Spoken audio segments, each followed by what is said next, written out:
My name is Kathy, a 40-year-old office worker specializing in clerical work. I live with my husband, Bob, who is 3 years my senior and also works at the same company. Despite our 10-year marriage, we do not have children. I felt a pressing urgency to start a family right from the outset when we married at the age of 30. Both of us harbored the desire for children, though my biological clock ticked louder than Bob's. I believe my limit was 35, wanting to navigate childbirth and parenthood while I still had ample energy, despite not being particularly robust physically. However, my wish remained unfulfilled. Bob and I began trying for a baby immediately after our wedding, but months passed with no signs of pregnancy. Eventually, we sought testing at an obstetrics and gynecology clinic. The results revealed some challenges on my end that made conception difficult. While not impossible, the odds were discouragingly low. Bob's disappointment was palpable as he questioned, "Can I become a father?" Seeing him so crestfallen left me speechless. We persisted in our efforts to conceive, clinging to a slim hope. But ultimately, a child did not come to us. Trying to uplift my despondent husband, I offered, "It's not the end of the world. Let's cherish our life together as a couple." He nodded in resignation, replying, "Yeah, there's nothing we can do about it. Let's just take things as they come." However, over time, I noticed a change in Bob. During our walks around town, seeing families with children would prompt him to muse, if we had a child, would we be enjoying outings like that on weekends? Visiting a colleague's home where kids were present, he would comment wistfully, "You're fortunate to have children." His envy apparent, I began to wonder if deep down he couldn't let go of the idea of having a child, and his longing made me uneasy. Then Bob began to grow distant from me. When we were actively trying to conceive, he had been incredibly supportive, often reminding me not to overexert myself, fearing it might affect our chances of pregnancy. He eagerly took on household chores and heavy lifting, always insisting, "I'll handle that," with a caring attitude. On weekends, he willingly shouldered the household responsibilities, reasoning, "You manage during the week." However, once we learned of my difficulty conceiving, everything changed. He abruptly stopped helping around the house, claiming, "I'm tired." Household chores are a wife's duty, aren't they? He spent his weekends idling, either sleeping or absorbed in his smartphone. Suddenly burdened with more tasks, my health began to decline. When I fell ill, his response was callous, "Figure it out yourself." I felt powerless to confront him because, in truth, my infertility was the root of our struggles. I began contemplating divorce. Just as I was grappling with these issues, Bob received a transfer offer. He had been selected for a major project at a subsidiary across state lines, prompting his relocation. Naturally, assuming I would accompany him, I was surprised when he declared, "You needn't come. I'll go alone." Those words gave me pause. Perhaps his distance and coldness stemmed from frustration over our inability to have children. Separating temporarily might help him sort through his emotions, and we could possibly mend our relationship. Reluctantly, I agreed, saying, "All right, I'll stay here. Take care." I saw him off after his transfer.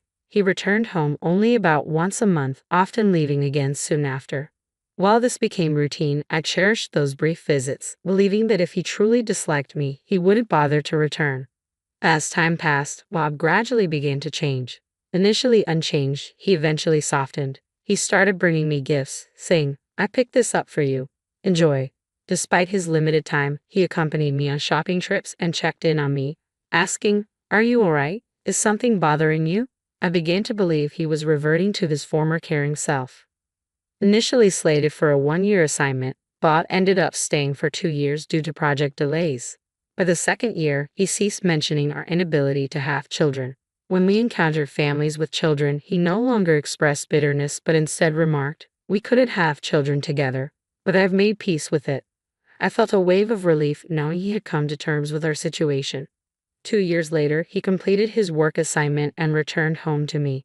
"Welcome back. You must be exhausted." I greeted him. "I'm finally home. Now we can be together," he replied with calmness. Yet our peaceful reunion was short-lived. Upon his return, he approached me with surprising news. "There's a young relative in my family who had a baby before marriage. She feels unable to raise the child alone due to her age. Would you consider adopting the baby?" His proposal caught me off guard. "What's going on?" I asked in bewilderment. He explained, "Since we couldn't have our own child, I thought adopting this baby and raising it as our own could be a solution." Overwhelmed by this sudden request, I asked for time to think. But doubts nagged at me. We had little contact with his family, exchanging Christmas cards once a year. Without a wedding ceremony, I knew little of his relatives. Reluctant to adopt a child from mere strangers, I requested, could I meet the child's parents? I'd like to understand their situation better. He adamantly refused, asking, why does it matter who they are? Why this sudden interest? Sensing his defensiveness, I insisted on knowing more about the child's background and the father's whereabouts. He grew defensive, snapping, the father abandoned them. Okay, stop prying into their lives. It's about helping the child in need. His reaction unsettled me. Then he exploded, enough. If you won't agree to this, it's over between us. Leave right now. In his outburst, I sensed his true motive. He prioritized having a child at any cost, disregarding my feelings entirely. It was clear where I stood in his priorities, and I realized I had reached my breaking point. Okay, I'll gather my things and go, I stated calmly. Swiftly, I packed my belongings and left our home that very day. With nowhere else to go, I sought refuge in a motel near the train station. The divorce proceedings with my husband proceeded smoothly. We resolved everything through our respective lawyers to prevent any conflicts, settling matters like alimony, property division, and other issues without incident. Feeling uncomfortable working at the same company as him, I made the decision to resign and secured a new job elsewhere. With proficiency in computer skills and administrative assistant certifications, I secured a position at a small law firm. Adjusting to my new workplace took some time, but I soon settled into a routine and found peace in my daily life. Having lived apart from my husband for 2 years, returning to an empty home had become my norm. One day, about a year into my new job, my ex-husband unexpectedly appeared at my workplace, holding a small child. Surprised to see me at the reception, he blurted out, "What are you doing here?" Clearly taken aback. "I work here. Why wouldn't I be?" I replied, puzzled. His face drained of color. Curious about the child he held, I guided him to meet with my supervising attorney, where a startling revelation unfolded. "Sir, I've had doubts since this child was born a year ago. I don't believe he's biologically mine," he confessed. Understanding the gravity of the situation, I asked, "If it's confirmed that the child isn't yours, what do you intend to do?" "I'll seek a divorce from my wife," he asserted. Legally, paternity disputes typically need to be raised within a year of the child's birth. Even if a DNA test proves the child isn't yours, you may still be obligated to pay child support, the attorney explained calmly. "What? That's absurd," he exclaimed. "It's a legal reality supported by Supreme Court precedents," the attorney affirmed. As a clerk, I diligently recorded their conversation, and during my work, a realization dawned on me. My ex-husband had cheated during our marriage and fathered a child from that affair. Judging by the child's age and the timeline, it was evident the child was conceived around a year after he returned from a business trip.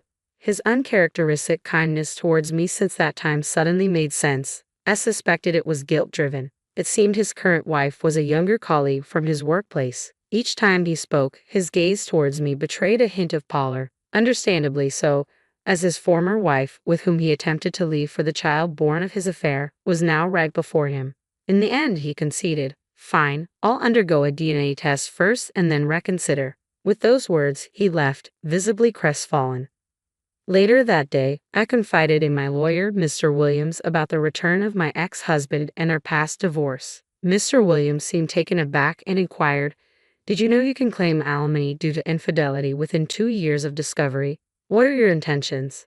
"Absolutely, I want to pursue it. I intend to claim it from both my ex-husband and his mistress," I affirmed. "Then let's initiate the process immediately. Thank you for your trust," Mr. Williams responded. Subsequently, through Mr. Williams, I pursued alimony claims against both my ex-husband and his current wife, formerly his mistress, ensuring they couldn't evade their financial responsibilities. I directed the claims not only to their residence but also to their workplaces and his in-laws' address. Soon after, I received a call from my ex-husband. "What's this claim about?" he demanded. "It's an alimony claim based on your infidelity. We're already divorced, but that doesn't exempt you from financial obligations," I asserted firmly. "That's incorrect. You can claim alimony for infidelity within 2 years of its discovery. We finalized our divorce a year ago, and your infidelity has only recently come to light, so it falls well within the claim period." At that moment, a woman's voice I didn't recognize intervened and took over the phone. Hello? What's this claim about? She demanded. Caught off guard by her sudden confrontation, I asked cautiously, who am I speaking with? I'm his wife. Withdraw at least my part of this claim, she insisted firmly. But claiming alimony is a natural step after being betrayed, I countered. Listen, he told me he was single. I believed him and started a relationship. I had no idea he was married at the time, she argued defensively. That doesn't change the fact that you had an affair with my husband, I retorted. I'm demanding $20,000 from each of you. Our child will need financial support as they grow, she insisted. We can't afford such a large amount of $40,000. I responded. That's not my concern. You both work, and he holds a decently high position, so I don't see a financial issue, she shot back. Because of your claim, he's been demoted and had his pay reduced. I've also been downgraded to part-time, causing a drop in our income. We simply can't manage to pay such a sum, I exclaimed, my voice rising with frustration. Then ask your parents to cover it. I won't back down. I absolutely won't pay, she insisted firmly. Amidst her raised voice, he returned to the phone. I understand the financial strain this claim may cause, but I cannot withdraw it, I asserted firmly. By the way, let me share something significant while we're on this topic, I continued. What is it? He asked with evident curiosity. Do you recall we underwent fertility testing a few years ago? I queried. Yes, I remember. It revealed I had an issue, but you also had a problem, he recalled. You might find this surprising, but the test results actually indicated that both of us had fertility issues, I revealed calmly. You're joking, right? He responded incredulously. It's true. Although I had a known issue, the results showed you had one too. I chose not to disclose this to spare you the time, but I still have the test report. Would you like me to send it to you? I offered sincerely. No, that can't be true. It's impossible, he protested, clearly taken aback. The doctor explained that both of us faced challenges, not just me. When you heard about my issue, you left the office abruptly before hearing the full details, I clarified. That's a lie. It must be a lie, he muttered, evidently overwhelmed. In reality, the doctor confirmed there were significant challenges on both our sides. I had intended to keep this to myself, but I see no reason to hide it now, I concluded firmly. I told him, let's leave it there. I'm busy, and hung up the phone. Afterwards, I successfully secured a total of $20,000 from each of them for emotional distress. $40,000 in total. She refused to pay, leaving Bob to shoulder the entire burden. Later on, Bob did arrange for a DNA test for the child, confirming his fears that the child wasn't his. It seemed he contemplated divorcing his wife, but with impending child support and emotional distress payments, he felt compelled to remain in the strained marriage with his former affair partner. Financial constraints due to his demotion further tied his hands. I learned from him during his visit to pay the compensation that he hoped I would raise the child with his strong-willed affair partner. He confided that if he had custody, he planned to use it as an excuse to end their relationship. Recently, tensions have escalated in his household and work has become difficult amidst judgment from colleagues about their adulterous reputation. As for me, I've grown accustomed to my single life and enjoy a peaceful existence. I have plans for a trip with friends during the next long holiday. Despite being alone, my days are fulfilling with work and socializing.